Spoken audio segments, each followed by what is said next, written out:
I'm Dr. Tyson Morostico. And I'm Dr. Derek Moore, and we are your sports quacks.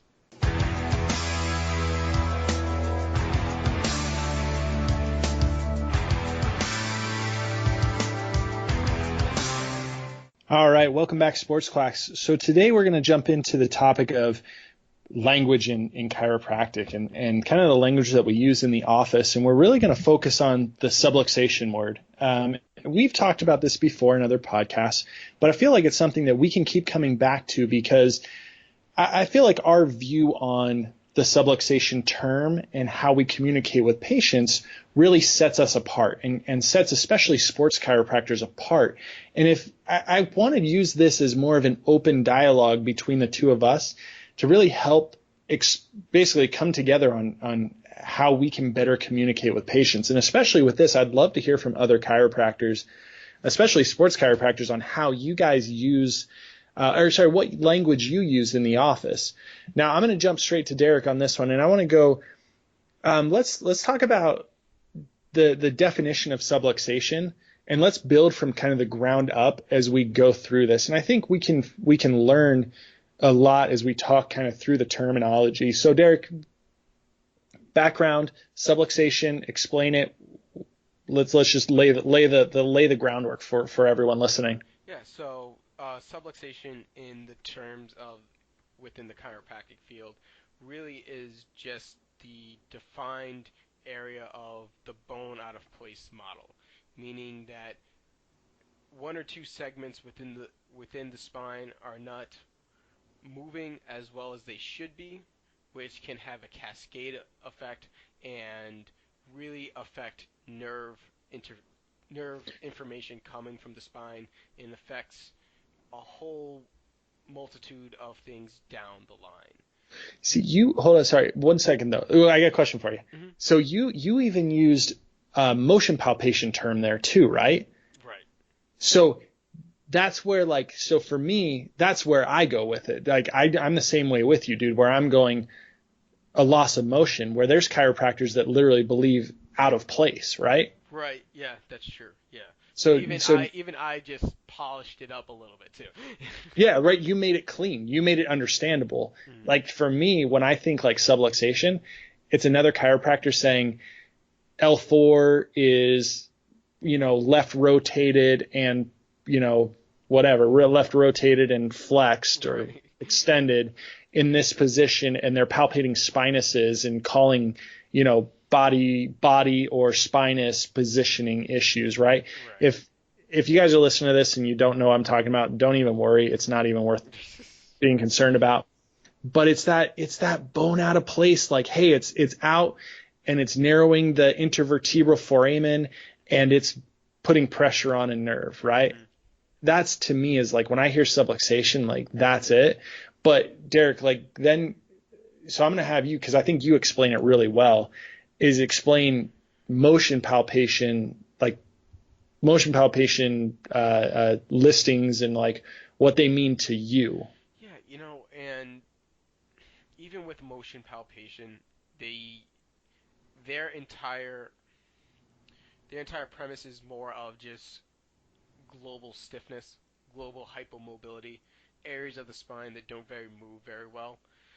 But they still tend to ride the fence a little bit when you hear somebody, for example, Dr. Leonard Fay, which is one of I would say the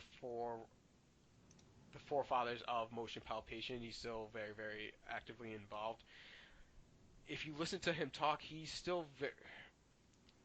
gets a little bit principled, in my opinion, where he believes that we can adjust see we can adjust in specific vectors. Basically saying like if I want C7 to laterally flex onto C6, I can place the neck in a certain position to recreate that, which I'm not Ooh, 100% with.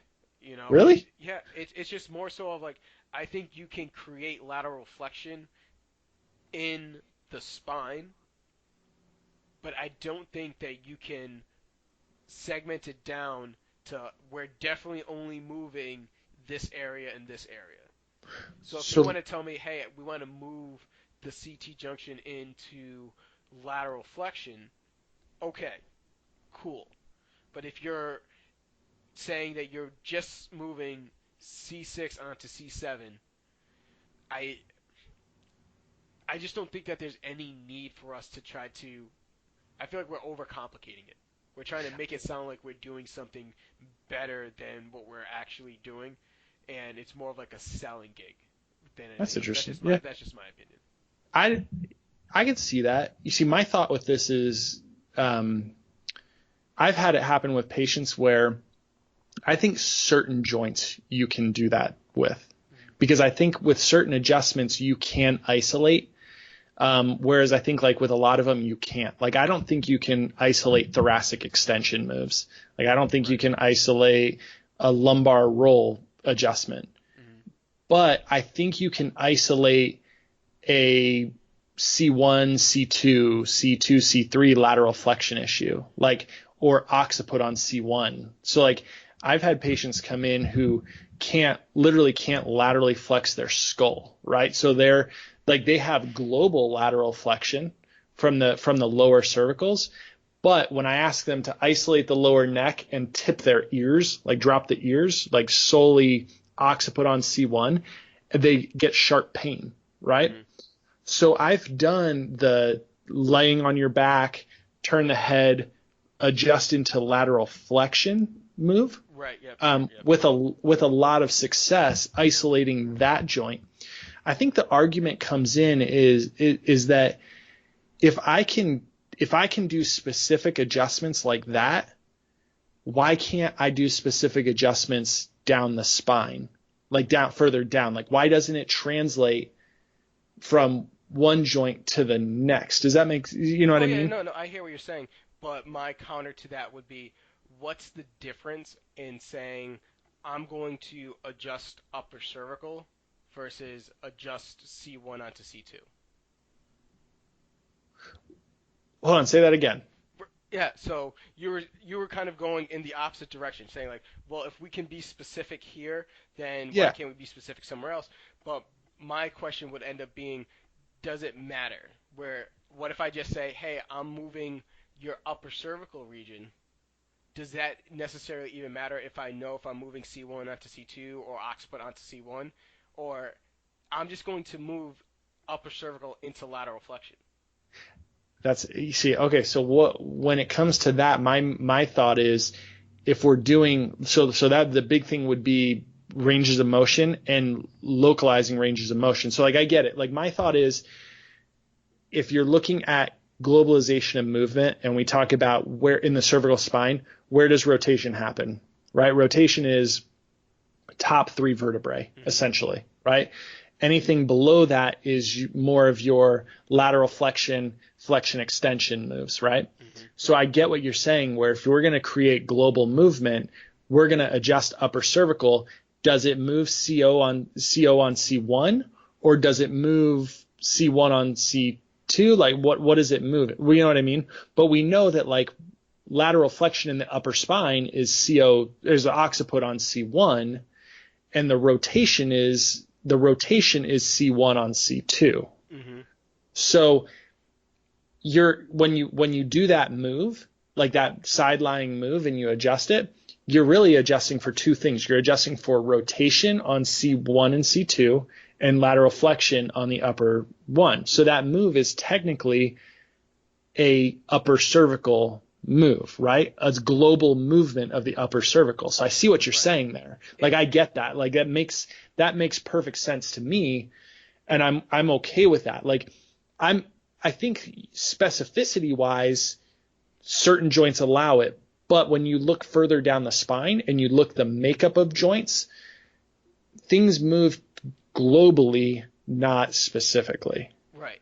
And So it doesn't translate. right, and I think this is, in my general opinion, just more so of trying to be, I guess, more vague, because the language doesn't in my opinion, the language doesn't necessarily matter to the patient. It doesn't. So, so I was listening to another podcast, and it was two PTs, and they were discussing the shoulder, and they were primarily talking about subacromial impingement. And the PT who primarily deals with shoulders all the time, he has completely moved away from trying to identify the impinged structures and just saying, yeah, you have some impingement, and basically we're just going to just work the shoulder because to him it doesn't matter if it's long head of the biceps or the supraspinatus tendon. It doesn't necessarily matter because he's still going to load it in a fashion that doesn't produce pain and makes the joint more resilient.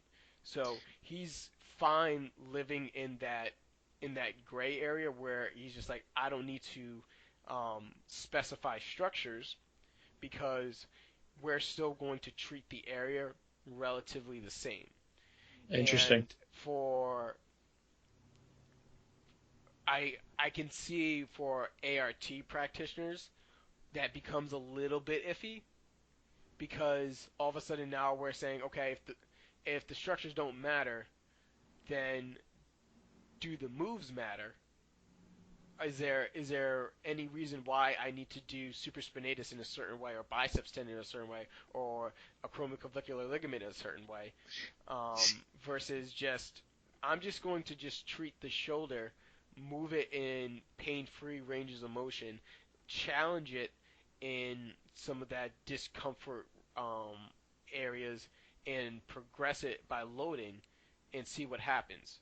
Versus saying we're specifically working on uh, supraspinatus tendon. See, as an ART provider, that makes my ears bleed, Yeah, Derek. I know. I That hear you. makes that hurts me. Like that cuts to the core. But we jumped away from the spine, right? We went to more global, like we went or sorry, more peripheral joints. Right. And I will say from experience, when it comes to treating, because I treat a subacromial impingement daily up here in Arizona, like daily, man, that is like all the time. And the most successful I've been with subacromial impingement is loading and correcting posture. The most effective way is getting some sort of resistance in postural training. I'm not like a big Y's and T's kind of posture guy necessarily, but when we start working on getting them into different, like a wall angels kind of a move, Right. where we're working on scapular positioning and scapular glide while controlling the movement. I've seen a lot more success with that. And it's, when you bring that up, man, that it hurts though as an ART provider because I still do that. Like I still want to, for me, I want to tell you exactly what's going on. Like I want to tell you, is it biceps tendon? Is it this? Is it pec? Is it referral from infraspinatus? Like I want to know. I want to know what it is because I want to tell you. And to be honest, most patients don't care. Yeah, they just want to be better. Right, but and you said it exactly. It's more of a clinician thing. We Sure. want to know what's exactly causing it. But if we just told the patient, hey, there's a lot of there's a lot of tendons, a lot of traffic in this area, and they're all just pissed off, we're going to just work through it. For the most part, I think patients are fine, which is what, to bring it back to the spine, which is why I think when we're just talking about motion in our mind and when discussing with other clinicians, we can talk about saying, like, yeah, I was going after C1 onto C2. Whereas the patient doesn't need to know that Mm-mm. because I hate with a passion when a patient comes in and they're telling me, yeah, I've had this problem with C2, C3 my entire life, and my T5's always out, and my left my left ilium is AI, and my right ilium is TI, and P Diddy's in the middle, and then it's just like, what's happening? Like it's They come in. right, yeah, Dude, so my favorite is when they come in with listings. right, So they hand me a sheet of listings and say, hey, my previous chiropractor said this is my listings. And I'm going, what? Okay, let's just do it. Let's take a look. right, and you're just kind of like you're working at it, and it's just insane, and it goes into that factor of, okay, when dealing with patients, especially ones who have seen chiropractors in the past, how deep do you go into that subluxation well? How often are you having sitting down with that patient and walking hopefully walking them back from that ideal, or are you just letting them have it? Because some patients, I let them have it. I just Sure. say, like, oh, you want to believe that this thing is out of place, and this is out of place, and it's pinching on a nerve, and the only thing that can help at this point is the adjustment. The way that I and you can and tell you, I'll let you take it after this, but the way that I tend to actually address that is I let them have that, and then when I'm going over exercises and stretches, I let them know, hey, you can actually keep it in place if you just do these exercises. Yeah. Because I don't care if they think it's out of place, if they know that, hey, if they're just being able to move more often, and especially being able to start to trust their body and load it a little bit more, I'm generally okay with letting them have it as long as it's not getting out of hand. Because sitting them down, especially, and we know this too as chiropractors, we have our patients who, for better or for worse, tend to be 100% on board with our Kool-Aid. And if somebody were to tell them differently, they're just like, no, you're wrong. Dr. Moore and Dr. Maraska said differently. You're wrong. Yeah. Like, they say it's this. I'm not listening to you. And we could be wrong, but people get attached to their chiropractors. Mhm. And sometimes saying that the person, sometimes if you're going to go uh, into that weird area of saying, hey, this chiropractor that you were seeing for 15 years may have gotten it wrong, some people take it a little bit personally. They do. That's true. And you have to handle that sensitively. But here's my one of my things that, and while you were talking about this is something that kind of came to my mind, right? Like, we want to battle this subluxation term because I think, as evidence-based chiropractors or evidence-informed, or as other healthcare providers, you want to kind of find fault. Like, you want to be like, subluxation's stupid because you have a stupid way of explaining it. Like I said that to another chiropractor, right? But when I look at like research, I've been reading a lot of research recently from other healthcare providers, and everything is so negative towards chiropractic, right? Like everything is so negative and so aggressive. There's very little neutral or people that are willing to explore both sides.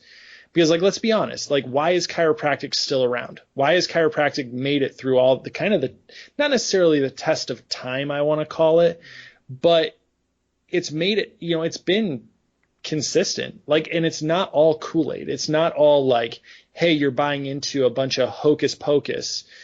You're not. Like, chiropractic has been successful.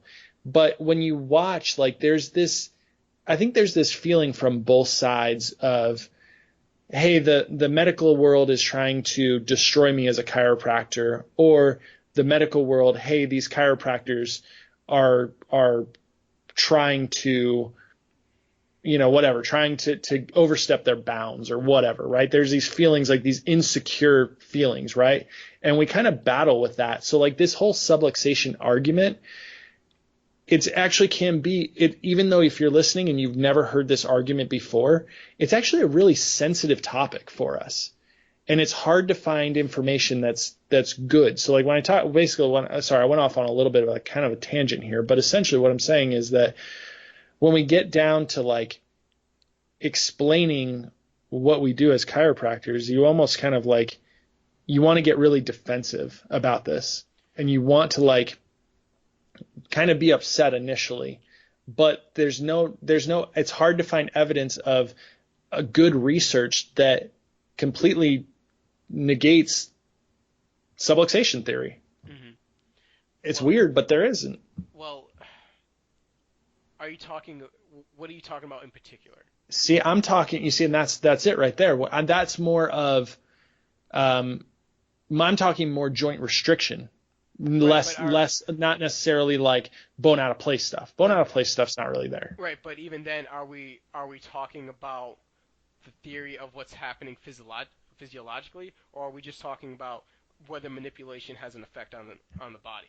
Exactly. You know, so And we're it talking gets shady, more, right? Yeah, it gets weird. right. And that's where Derek and I kind of avoid, to be honest. I mean, I guess I can speak for Derek a little bit because we talk about this all the time. But an adjustment, and what we do is Derek and I like to stay more of the realm of musculoskeletal Hmm. injuries. I don't really jump into internal stuff. I'm more surface, joints, muscle, ligaments, support system.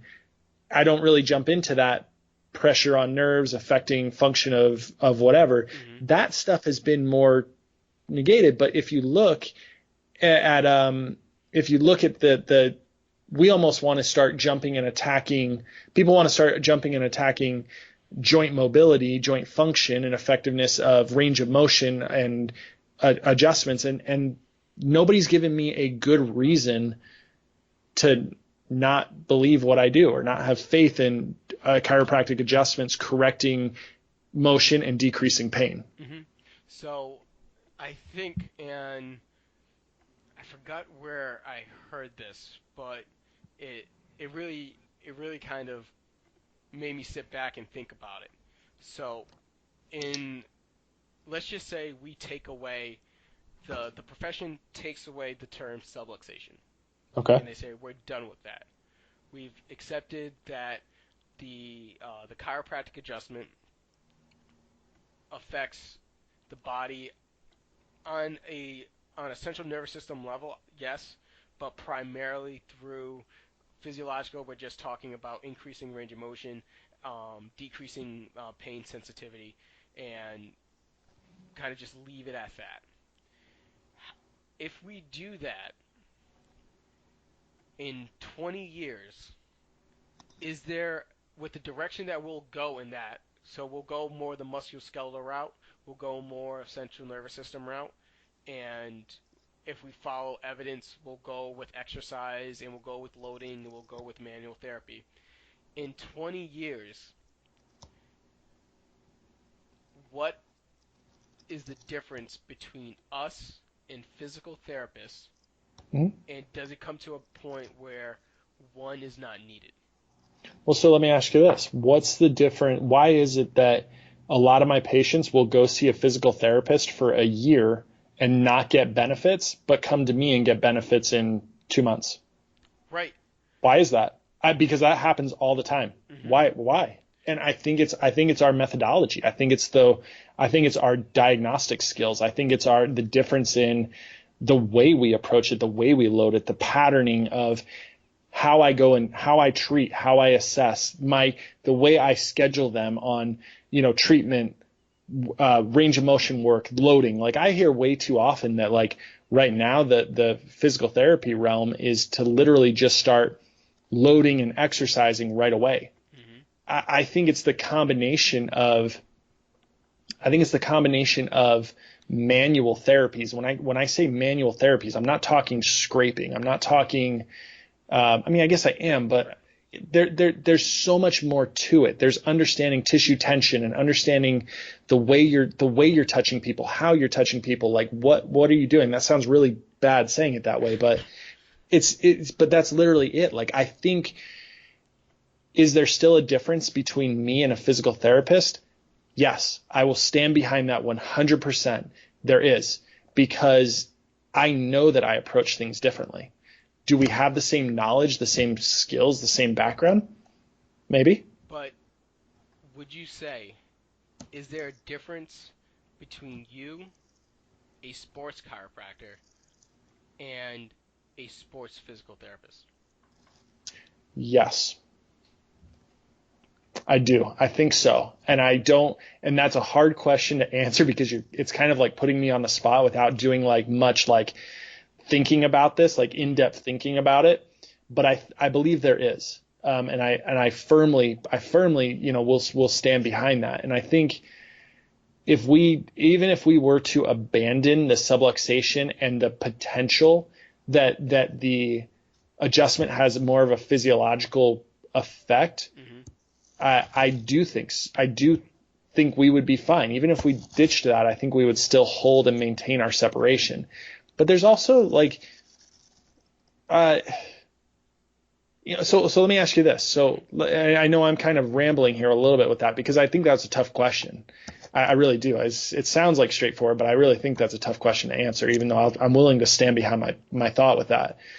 But when it comes to chiropractic adjustments and physiological effect, where do you fall with sympathetic tone, affecting sympathetic tone with adjustments and affecting the autonomic nervous system?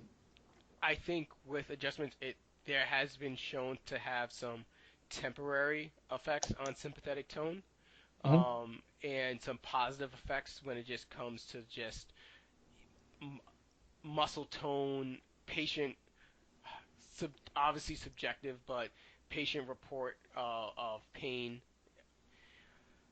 But it's once again, I'm I'm torn between thinking, is there a difference between a chiropractic adjustment and a manipulation, Grade 5, right? right, Yeah, by a competent PT.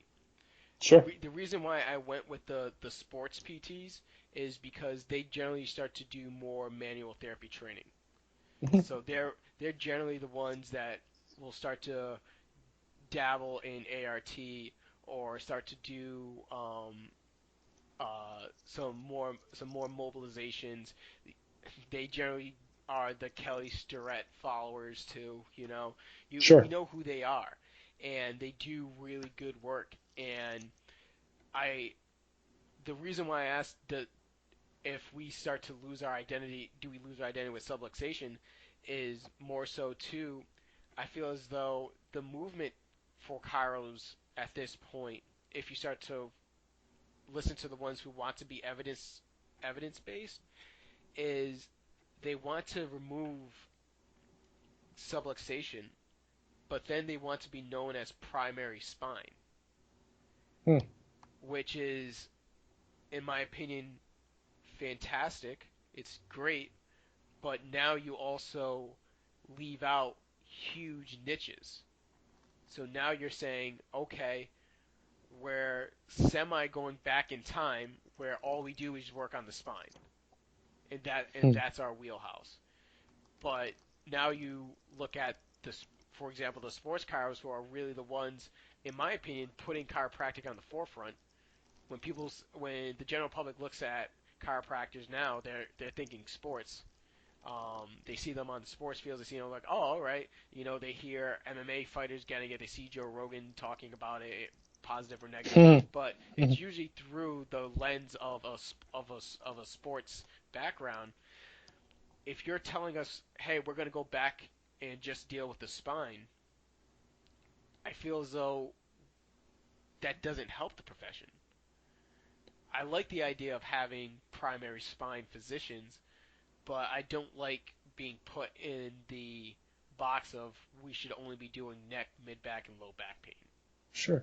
Well, let me ask you this. So I see, like, when we talk about sports chiropractors, a lot of the guys that I follow, a lot of the guys that like I've communicated with and I've asked questions that are working on tour or working, with NFL teams or, MMA fighters, literally they do weird stuff. They do things that as an evidence informed doctor you'd cringe at, Yep. right? And that's okay. Like, you've got, what's his name, hammering on people with a Yeah. sledgehammer, Right. right?